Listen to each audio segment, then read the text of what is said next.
Apeli është i familjarëve. Domethënë ata paraqiten një deklarat për shtypin që në fakt e bëjnë çdo vit kur vjen koha që përkujtohet tragjedia. Kësa radhe pati dhe një element shtesë nga ana familjarë, ta kishin nevojë që përmes deklaratës së zakonshme që ata bëjnë për të rikujtuar tragjedinë dhe përgjegjësit, ata gjithashtu përpoqen të hidhin 2-3 ide për qëndrimet e tyre për atë çfarë po ndodh realisht në procesin gjyqësor. Sepse në procesin gjyqësor që ka pat tashmë 3 vjet që ka, si thua, një zhvillim intensiv, sepse çdo 2 javë ka seanca gjyqësore, ndaj pandehurit Fatmir Mediu, ka gjatë gjithë kohës ky person ka mbajtur qëndrime dhe publike, ka bërë madje dhe konferencë për shtyp jo më larg se sa rreth javë më parë.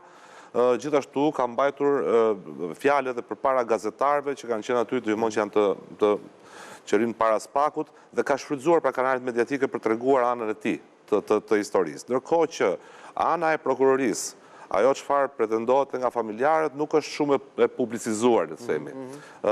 Dëgjojmë domethënë vetëm shqetësimin që ngre me të drejtë ka drejtën e vetë dhe zoti Mediu të ngre shqetësimet e veta, por këta donin dhe të hidheshin dhe 2-3 ide, domethënë se çfarë mendojnë familjarët. Për shembull, fjala vjen që nuk kemi të bëjmë një proces politik, nuk kemi të bëjmë një proces që ka asnjë lloj akuze absurde, procesi nuk është jashtë afateve ligjore, etj. Qëra që janë artikuluar vazhdimisht nga zoti Mediu. Apo historira të tjera, siç janë argumentat që ai përdor në gjykatë të tipit që unë kam qenë thjesht një zyrtar civil, që unë nuk marr vesh ka librat, etj. Por në fakt argumentat të tilla janë provuar të përdoren deri në gjykatën evropiane për drejtat e njerëzit nga Ndue Marku, një tjetër zyrtar i kësaj ministrie, i cili në tetorin e vitit kaluar ka marrë përgjigje nga gjykata evropiane që nuk ka drejt, që aplikimi i tij është haptazi pa bazuar dhe se gjykata e Strasburgut ka konsideruar që pavarësisht faktit që nuk është ushtarak, argumenti që nuk i njoh ka libra nuk është argument i pranueshëm.